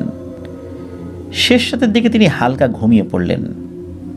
তিনি স্বপ্নে দেখলেন জানালার কাছে বেশ কালো আকারে অনেক বড়, প্রায় 7-8 ফুটের মতো হবে একটা অবয়ব এসে জানালার শিক ধরে তার দিকে তাকিয়ে খুব বিশ্রীভাবে হেসে বলছে যে সবাই এভাবেই মরবি, তোর ছোট মেয়েকে দিয়ে শুরু করলাম, তুইও কিন্তু বাদ যাবি না, এক এক করে নরকের যন্ত্রণা দিয়ে মারব তোদের। এগুলো বলে ওই জিনিসটা জিহবাটা বের করে কেমন করে যেন একটা বীভৎস হাসি দিল, আর ওইটার লাল টকটকে জিহবা দিয়ে টপ টপ করে লালা জাতীয় কিছু একটা পড়ছিল, আর সাথে আষ্টে একটা গন্ধ ছড়িয়ে পড়েছে। তো বড় দাদা এরকম জিনিস দেখে ধরফর করে উঠে বসলেন। মূলত এতক্ষণে উনি যা দেখেছেন সেটা মূলত একটা স্বপ্ন ছিল, কিন্তু তার স্পষ্ট মনে আছে যে ওই জিনিসটার শরীর থেকে বাজে একটা আষ্টে গন্ধ আসছিল। তো উনি চোখ খুলে উঠে বসার পরও গন্ধটা পাচ্ছেন। উনি দেখলেন যে বড় দাদি মানে ওনার স্ত্রী ঘুমিয়ে পড়েছেন। উনি তড়িঘড়ি করে তার স্ত্রীকে ঘুম থেকে তুললেন। ওনার স্ত্রীও মূলত ভালোভাবে ঘুমাতে পারেননি, ডাক দেয়া মাত্রই উনিও উঠে গেছেন। তো উনি বললেন যে আচ্ছা এই গন্ধ কিসের? তখন এই বড় দাদা বললেন যে তুমিও গন্ধ পাচ্ছ? আমি তো একটা ভয়ঙ্কর স্বপ্ন দেখছি। তো উনি বললেন যে এই স্বপ্ন দেখছি, এই ব্যাপার এরকমটা বলেছে। তখন উনি বললেন হ্যাঁ ঠিকই তো, আসলে আমিও তো এরকম বাজে একটা আষ্টে গন্ধ পাচ্ছি, আর গন্ধটা বাইরে থেকে আসছে। তখন এই বড় দাদা কী করেছেন, আলো নিয়ে ওই জানালাটা লাগাতে গিয়েছেন। তো লাগাতে গিয়ে জানালার শিকে উনি দেখেন যে জানালার শিকে লালা জাতীয় আঠালো কিছু লেগে আছে। এটা দেখেই বড় দাদা বুঝলেন যে উনি স্বপ্নে যা দেখেছেন তার সব কিছুই বাস্তব। তো উনি রাতের বেলা আর তেমন কিছুই বড় দাদিকে বললেন না এই স্বপ্নের ব্যাপারে, হালকা পাতলা বললেন আর কি। তো উনি বেশ ভালোভাবে বুঝতে পেরেছেন যে তার মৃত্যুর পিছনে মূলত মানে তার মেয়ের মৃত্যুর পিছনে মূলত এই অতি প্রাকৃত জিনিসটাই দায়ী। সকাল হলে উনি ওনার ছেলে মেয়েদের সাথে পুরো ব্যাপারটা শেয়ার করেন যে রাতে এরকম এরকম হয়েছে।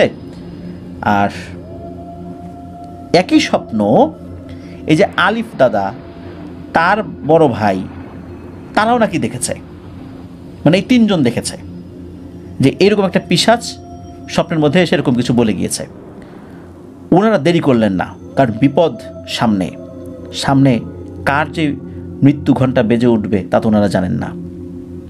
এদিকে আলিফ দাদা, তারপর তার বাবা, এই দুইজন আবার মাদ্রাসায় গেলেন সেই লোকমান হুজুরের সাথে দেখা করার জন্য। কিন্তু ওনার খোঁজ নিতেই মাদ্রাসার অন্য শিক্ষকগণ জানালেন যে বড় হুজুর নেই, উনি খুব গুরুত্বপূর্ণ একটা কাজে কোথাও গিয়েছেন। কোথায় গিয়েছেন সেটা কাউকে জানান নাই। লোকমান হুজুরের খোঁজ না পেয়ে ওনারা খুবই চিন্তিত হলেন, কারণ এর আগে উনি তাদের সাহায্য করেছিলেন এই বিষয়ে। আর এলাকায় এসব কাজে লোকমান হুজুরের থেকে ভালো কেউ নেই। অনেকেরই এই ধরনের সমস্যা আল্লাহর রহমতে উনি সমাধান করেছেন। ওরা তো নিরাশ হয়ে বাড়ি চলে আসলেন, সবার মুখে একটা চিন্তার ছাপ। ছোট বোনের বিদায়ে অন্য দুই বোনের মন আরও বেশি খারাপ। সাহারা ফুপু সবসময় বিলাপ করে বলছেন যে তার কারণেই হয়তো বা তার ছোটো বোনকে এভাবে হারাতে হয়েছে। কারণ তিনি যদি তার ছোটো বোনকে বারান্দায় একা না বসিয়ে অন্তত ঘরে ঢুকিয়ে দিয়ে ওয়াশরুমে যেতেন, তাহলে তো এই সমস্যাটা হতো না, তার বোনটা মারা যেত না, তাদের ঘর হাসি খুশিতে মাতিয়ে রাখত। এদিকে ওই পিশাচগুলো কিন্তু থেমে নেই। প্রতিদিন স্বপ্নে বাজে রূপ ধারণ করে এই আলিফ দাদা, তারপর তার বড় ভাই, তারপর আলিফ দাদার বাবা, এই লোকগুলোকে মানে বাড়ির পুরুষ সদস্যদেরকে কিন্তু এই স্বপ্ন দেখাচ্ছিল। তারা স্বপ্নে দেখতেন উঁচু জায়গা থেকে নাকি ওনারা পড়ে যাচ্ছেন, তো পড়েই যাচ্ছেন। আবার দেখা যেত যে স্বপ্নের মধ্যে দুটো লাশ সাদা কাপড়ে ঢাকা, আশেপাশে সবাই কান্নাকাটি করছে, কিন্তু কারো মুখ দেখা যাচ্ছে না। মহিলারা নাকি ঘোমটায় মাথা নিচু করে কান্নাকাটি করছে, আর পুরুষ লোকদের মুখ পুরোটাই অন্ধকারে ঢাকা। তো ওরা নাকি লাশের মুখের কাফন খুলতেই দেখেন যে ওই দুটি লাশ আর কারোরই নয়, এই আলিফ দাদা আর তার বড় ভাইয়ের। এটা দেখে ওনারা নাকি প্রাণপণে দৌড়াতে চান, কিন্তু ওনার পা নাকি ভারী হয়ে যায়, সে মুহূর্তে দৌড়াতে পারেন না। আর তখন নাকি আশেপাশে থাকা মানুষগুলো তাদের চেহারা উন্মুক্ত করে দেয়, আর তখন তাদের ভয়ঙ্কর রকম বিদঘুটে লাগে। পেছনে ফিরে তাকাতে ওনারা দেখেন যে ওই মানুষগুলো নাকি অদ্ভুতভাবে নাচানাচি করছে, আর লাশগুলোর উপর কোনো কিছু রক্ত ঢেলে দিচ্ছে। এরকম বাজে স্বপ্ন ওনারা প্রায় প্রতিদিনই দেখতে থাকেন। এরই মধ্যে ওনাদের আরও দুই ভাই যারা বাইরে পড়াশোনা করতেন তারা বাড়িতে ফেরত আসলেন। বিকালে ওনারা যে যার মতো বাসায় আছেন, তো সেই সময় হঠাৎ করে ওই লোকমান হুজুর বাসায় আসলেন।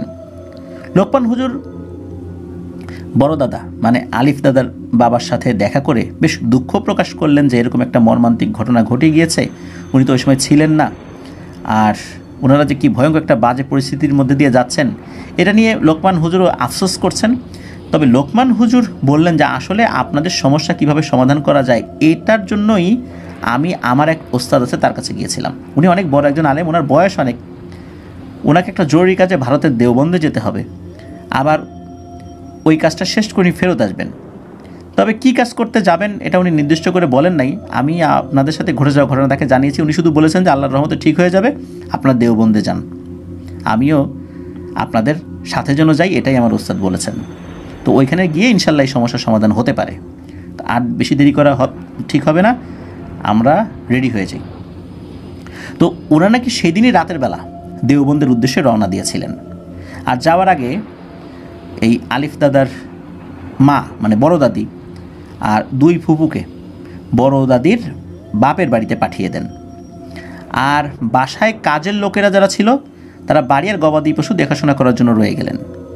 এদিকে বড় দাদা তার 4 ছেলেকে নিয়ে আর ওই লোকমান হুজুরকে নিয়ে দেওবন্দের উদ্দেশ্যে রওনা হন। তখনকার যোগাযোগ ব্যবস্থা খুব একটা ভালো ছিল না, তারপরও তখন সান্তাহার রেলওয়ে স্টেশন নাকি নতুন হয়েছিল আর কি। সান্তাহার রেল স্টেশন হয়েছিল 1878 সালের দিকে আর কি। তো ঘটনা তো আসলে তারও পরের, তো নতুন হয়েছে আর কি সান্তাহার রেল স্টেশন আর কি। তো ওইটা দিয়ে আর কি ওনারা যাবেন। ওনারা কিন্তু কয়েকদিন জার্নি করে দেওবন্দ মাদ্রাসায় পৌঁছান। সেখানে গিয়ে লোকমান হুজুর যিনি ওস্তাদ তার সাথে দেখা করলেন। উনি তো আগে থেকে ওখানে চলে আসছিলেন। তো উনি বললেন যে আপনাদের ব্যাপারে আসলে সব কিছু শুনেছি, আর আপনার ছেলেরা তো জেনে শুনে করেনি, তারা সেটাকে মাছ ভেবেছিল আর ওই পিশাচটাকে আক্রমণ করছিল নিজেদের আত্মরক্ষায়। প্রত্যেকেরই আত্মরক্ষার অধিকার আছে, আর এই কাজ ঠিক আছে, তারা তাদের জায়গা থেকে ঠিক কাজটাই করেছে। আজ রাতে আমি ওই পিশাচগুলোকে হাজির করব, তারপর ওদের সাথে কথা বলবো। সহজ সমাধানে আসলো তো আসলোই, তা না হলে কি করা যায় সেটা আমাকে বলতে হবে না, আমি আমার মতো করে ব্যবস্থা নিব। তো এশার নামাজ শেষে ওনারা সবাই বসলেন, হুজুর রুকিয়া করতে লাগলেন। অনেকক্ষণ হয়ে যায় কিন্তু জিন হাজির হওয়ার কোনো নামই নেই। হঠাৎ করে মনে হলো খুব বাতাস হচ্ছে বাইরে, জানালা বন্ধ করা ছিল, জানালা সজোরে খুলে গেল, ঘরটা বেশ গরম হয়ে গেল। মনে হচ্ছে কেউ প্রচণ্ড রাগে ঘরের সব কিছু তছনছ করে ফেলবে। ঘরে থাকা আসবাবপত্র সব এলোমেলো করে ফেললো। আর এরকমটা অনেকক্ষণ যাবৎ ধরে হলো। তো দুই ভাই, এই যে আলিফ দাদা এবং তার বড় ভাই, ওনারা কিন্তু ওই সময় জ্ঞান হারিয়েছিলেন। হুজুর তখনও কোরআনের আয়াত আস্তে আস্তে পড়েই যাচ্ছেন। অনেকক্ষণ পর শান্ত হলো ওইখানকার পরিবেশ, আর ওখানে থাকা একজনের উপর জিন হাজির হলো। তখন বেশ মিশ্রিত একটা কর্কশ কণ্ঠ, যেমনটা কয়েকজন নারী আর কয়েকজন পুরুষ একসাথে যদি কথা বলে যেমনটা শোনায়, ঠিক সেভাবে কথা বলতে আরম্ভ করলো। বলছে যে, এত বড় সাহস তোদের যে আমাদেরকে উপস্থিত করছিস হুজুর, অনেক দূর থেকে আসছি, এখানে আমাদেরকে হাজির করে ভালো কাজ করলি না, আমরা দেখে নেব কিন্তু। আর আমরা কে তা কিন্তু তুই জানিস। মানব জাতির সাহস নেই আমাদের কিছু করার, আমরা মানুষের রক্ত পান করি। আর এরা দুই ভাই কিনা আমাদের ভাইকে মেরে ফেলেছে, আমাদের ছোট ভাইকে প্রথমে মারল, তারপর আমাদের অন্য ভাই আহত হয়েছিল, সেও মারা গেছে। আমরা তো এর প্রতিশোধ না নিয়ে ছাড়বো না। ওর ছোট বোনটাকে প্রথমে মারছি, একে একে এর বংশ নির্বংশ করব। আর এই বেটা হুজুর, তোর কি বুড়া বয়সে মরার স্বাদ জাগছে নাকি? আমাদের শক্তি কীরকম জানিস না? তোর ঘর যেভাবে তছনছ করলাম, তোর জীবনও সেভাবে তছনছ করব। তোর মেয়েটা সন্তান সম্ভাবনা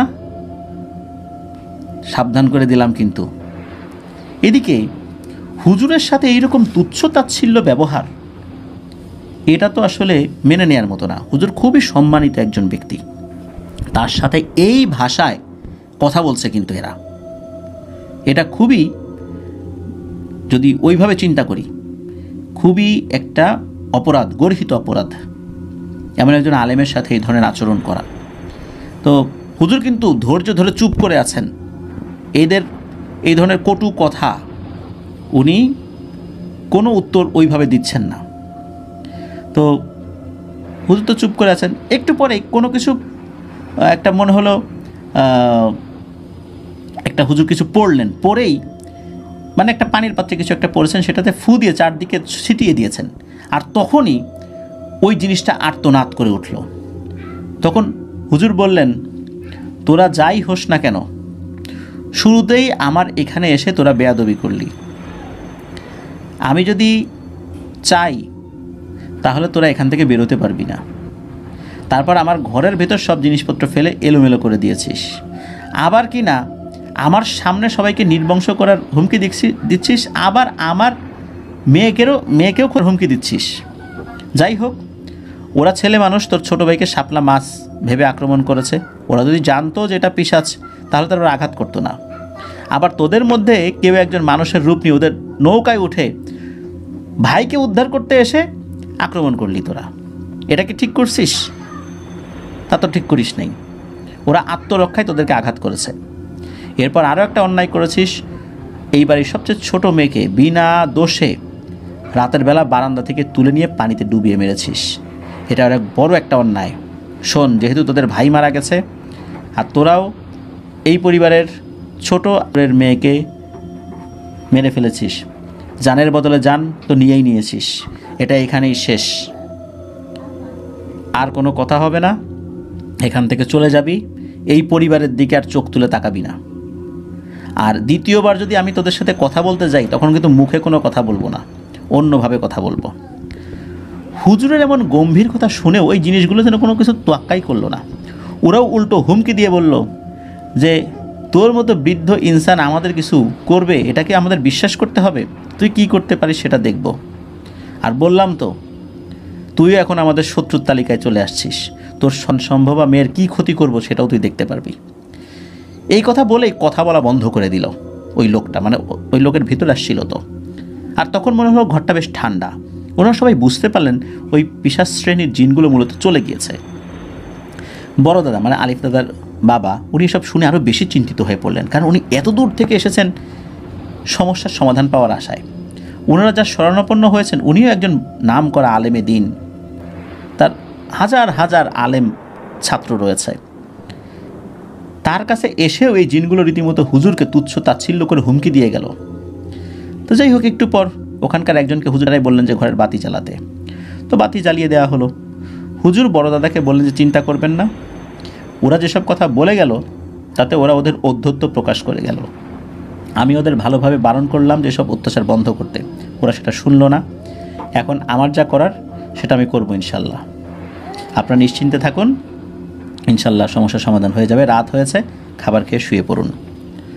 পরদিন সকালবেলা এই লোকমান হুজুর আলিফ দাদার বাবা মানে বড় দাদাকে বললেন যে আলহামদুলিল্লাহ আপনাদের সমস্যার সমাধান হয়ে গেছে, আর কোনো ভয় নেই আল্লাহর রহমতে। এটা শুনে তো ওনারা অবাক, আবার খুশিও হলেন যে হুজুর শেষ পর্যন্ত সমস্যার সমাধান করেছেন। তো এই আলিফ দাদা জানতে চাইলেন যে কীভাবে কী হলো বলেন তো একটু। লোকমান হুজুর বললেন সব জানতে পারবেন, আগে হুজুরের সাথে দেখা করে আমরা বিদায় নিই। উনি অনেক ব্যস্ত মানুষ, উনি আসলে কারোর সাথে বেশি সময় নিয়ে কথা বলতে চান না। তো যাই হোক হুজুরের সাথে সবাই দেখা করলেন। তো হুজুর মূলত বললেন যে তোমরা সবাই নিয়মিত নামাজ পড়ো, কোরআন তেলাওয়াত করো। যদিও বা আলিফ দাদাদের পরিবার সবাই ধার্মিক ছিলেন, নামাজ কালাম পড়তেন, সবাই 5 ওয়াক্ত নামাজ পড়তেন, প্র্যাকটিসিং মুসলিম ছিলেন। তো ওনারা বিদায় নিলেন। সমস্যার সমাধানের জন্য কোনো কিছু কিন্তু ওনারা দাবি করেন নাই। তারপরও ওই সময়ে এই আলিফ দাদার বাবা মানে বড় দাদা মাদ্রাসায় বড় বড় 4টি খাসি দিয়ে আসেন, খুব খুশি হয়ে আর কি। তো সেই রাতে মূলত কি হয়েছিল সেটা বলেছিলেন লোকমান হুজুর পরে। সেদিন পিশাচ শ্রেণীর জিনগুলো হুজুরের সাথে খুবই বেয়াদবি করে এবং অপমান করে হুজুরকে, তুচ্ছ তাচ্ছিল্যমূলক কথা বলে। ওই মাদ্রাসায় হুজুরের অনেক জিন ছাত্র ছিল, সেগুলো অনেকে যোদ্ধা প্রকৃতির জিন ছিল। এর মধ্যে অনেকে খুব শক্তিশালী রাকি প্রকৃতির জিন ছিল, মানে রাকি।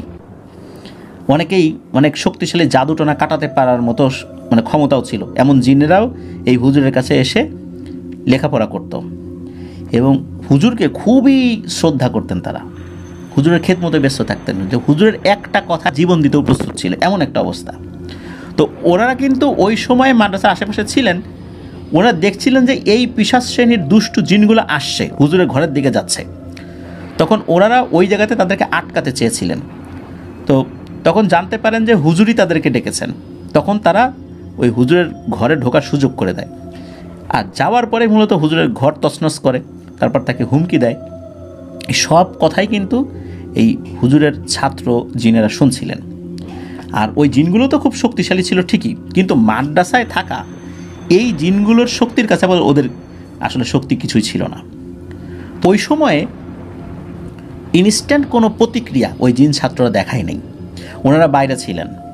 তো ওই জিন ছাত্ররা যখন বিদায় নিয়ে চলে যাবে তার আগে ওনারা চিন্তা করেন যে না, এইভাবে ওই জিনগুলোকে ছেড়ে দেওয়া যাবে না, আমরা মাদ্রাসার সীমানার বাইরে থাকি। যেহেতু হুজুর এদেরকে ডেকেছে, সুতরাং মাদ্রাসার সীমানার মধ্যে এদেরকে কিছু করলে এটা হুজুরের অসম্মান করা হবে, এটা আমরা করতে পারি না, আমরা মাদ্রাসার সীমানার বাইরে গিয়ে দাঁড়াই।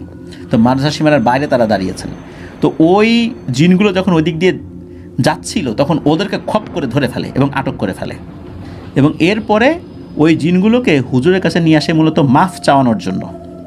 কিন্তু হুজুর মূলত চাচ্ছিলেন একটা প্রসিডিউরস মেনটেন করতে। কারণ হচ্ছে এই জিনগুলো যেই গোত্রের, সেই গোত্রের সর্দারকে ডাকতে চেয়েছিলেন, সর্দারের কাছে এদের বিচারটা দিতে চেয়েছিলেন, সর্দার যেন এই সমস্যার সমাধান করে। এতে করেই ভালো হবে, কারণ ওদের গোত্রের সর্দারের কথা ওরা শুনতে বাধ্য। তো এটা চেয়েছিলেন হুজুর, যে হুজুরের কাছে যেই জিন সর্দাররা আসে তাদেরকে দিয়ে ওদের সর্দারের সাথে যোগাযোগ করে বিষয়টাকে মীমাংসা করতে। কিন্তু এর মধ্যে একটা অদ্ভুত তথ্য পাওয়া যায়, সেটা হচ্ছে যে খবর নিয়ে জানা যায় যে এই জিনগুলো তারা যেই গোত্রের, সেই গোত্রে বিভিন্ন ধরনের অপকর্ম করেছে।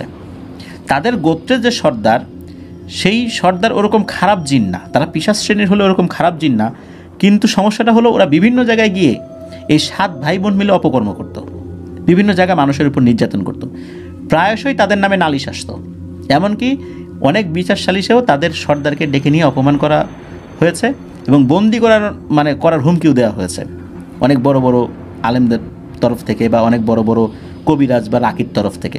এটা যখন ক্রমাগত হচ্ছিল এবং তাদেরকে সতর্ক করা হচ্ছিল, তখন এরা কিছুই শুনতো না। একটা পর্যায়ে ওদের যে সর্দার, সেই সর্দার গোত্র থেকে এই 7 ভাই বোনকে বহিষ্কার করে। আর বহিষ্কার করার পরে ওরা মূলত এই আত্রয় নদীর তীরে এই শ্মশান ঘাটের এই বটগাছে এসে আশ্রয় নেয়। এখানে এসে তারা তাদের মতো করে অপকর্ম চালাতো। তো যখন ওই সর্দারের সাথে যোগাযোগ করে তখন ওই সর্দার জানা যায় এদেরকে বহু আগের থেকে বের করে দিছি, ওদের কোনো কাজের দায়ভার আমাদের না, ওদেরকে আপনি মারেন, আটক রাখেন, যাই করেন, এটা সম্পূর্ণ আপনাদের এখতিয়ার। ওদের কোনো কাজের দায়ভার আমরা নিব না এবং ওদের কোনো দায়িত্বও আমরা নিব না, কারণ ওদের কারণে আমরাও লাঞ্ছিত হয়েছি বিভিন্ন জায়গায়। যখন ওই সর্দারের কাছ থেকে এই ধরনের ক্লিয়ারেন্স পায় তখন এই জিনগুলোর মৃত্যুদণ্ড বা মৃত্যু পরোয়ানা জারি করা হয় এবং একে একে প্রত্যেকেরই মৃত্যুদণ্ড কার্যকর করা হয়েছিল। এটা কিন্তু সকালবেলায় করা হয়েছিল, মানে এই সময়ের মধ্যেই কিন্তু এই ঘটনাগুলো ঘটে গেছে। তো এরপরই তো ওনারা সবাই বাসায় চলে আসছেন, আল্লাহর রহমতে কোনো সমস্যা হয়নি। এর কিছুদিন পর এই আলিফ দাদা উনিও শিলিগুড়ি চলে যান চাকরির সুবাদে, অন্য ভাইরাও যে যার মতো চলে যান, 2 ফুপুরও বিয়ে হয়ে যায়। ওনাদের বাসায় এখনও আছে ওই গ্রামেই, কালের বিবর্তনে যেহেতু বাসায় এখন আর কেউই থাকেন না। বড় দাদা, বড় দাদি, আলিফউদ্দিন দাদা, তারপর তার বাবা, তার বড় ভাই, তো ওনারা কিন্তু মারা গিয়েছেন আরও বহু আগেই। তাদের কবর কিন্তু ওনাদের পারিবারিক কবরস্থানেই রয়েছে। 2 ফুপু যারা ছিলেন, অর্থাৎ দাদার ফুপুদের অন্যত্র বিয়ে হওয়ার কারণে তাদের কবর অন্য জায়গায়। তো দাদাও মারা গিয়েছেন গত বছর জুন মাসে। এখন বাসাটা আছে কিন্তু সংস্কারের অভাবে বাসার আগে সেই জৌলুসটা আর নেই। দাদা তো শহরেই থাকতেন। উনিও 92 বছর বয়সে বার্ধক্যজনিত কারণে মারা যান। সুস্থ থাকতে উনি প্রায় গ্রামের বাড়িতে বাপদাদার ভিটা দেখতে যেতেন আর কি। যেহেতু ওনার ভাইয়েরা আর ভাইদের পরিবার যে যার মতো ঢাকা, চিটাগাং এবং অন্যান্য জায়গায় থাকে, অনেকে বিদেশেও থাকেন, তো যার কারণে সবাই তো ওইভাবে আসতে পারেন না। বার্ধক্যজনিত কারণে শেষের দিকে আর যেতে পারতেন না। গ্রামের বাড়িটা এখন নির্দিষ্ট কারো নামে নেই। আসলে এটা নাকি দাদা এবং তার ভাইয়েরা পারিবারিক কোনো কারণে নিজেদের মধ্যে ভাগ বাটোয়া করেও আসলে ওইভাবে নিতে পারেন নাই আর কি। যাই হোক, এটি ছিল ঘটনা। প্রিয় লিসেনার্স, এই ঘটনার মাধ্যম দিয়ে 2024 সালের শেষ এপিসোডটি আপনাদের সামনে উপস্থাপন করলাম। আশা করছি আমাদের এবারের হরর নাইট এপিসোডের এই আয়োজনটি আপনাদের সকলের কাছে ভালো লেগেছে। ধন্যবাদ জানাচ্ছি যিনি আমাদেরকে ঘটনা পাঠিয়েছেন। আশা করছি তার কাছ থেকে আরও অনেক ঘটনা ইনশাল্লাহ আমরা পাবো। প্রিয় লিসেনার্স, আপনাদেরকে ধন্যবাদ জানাচ্ছি ধৈর্য ধরে এতটা সময় এই ঘটনাটি শোনার জন্য। আজকের এপিসোড থেকে বিদায় নিব। সবাই ভালো থাকবেন, সুস্থ থাকবেন। নতুন বছর আমাদের সকলের জন্য আল্লাহর রহমত বয়ে আনুক, কল্যাণ বয়ে আনুক। আল্লাহ যেন আমাদের সবাইকে সুস্থ রাখেন, ভালো রাখেন। সারা পৃথিবীর মানুষ যেন শান্তিতে থাকেন, বাংলাদেশের মানুষ যেন শান্তিতে থাকে, এই দোয়া আমরা করি। প্রিয় লিসেনার্স, বিদায় নিচ্ছি। ইনশাল্লাহ আসছে বৃহস্পতিবার হরর নাইট এপিসোডের 131তম আয়োজন নিয়ে ইনশাল্লাহ হাজির হব আপনাদের পাঠানো ঘটনাবলী নিয়ে। সবাইকে আবারও বিদায়ী 2024 সালের শুভেচ্ছা এবং 2025 সালের অগ্রিম শুভেচ্ছা জানিয়ে আজকের মতো সমাপ্তি ঘোষণা করছি। আসসালামু আলাইকুম। প্রিয় লিসেনার্স, আসসালামু আলাইকুম। দেশ ও দেশের বাইরে যে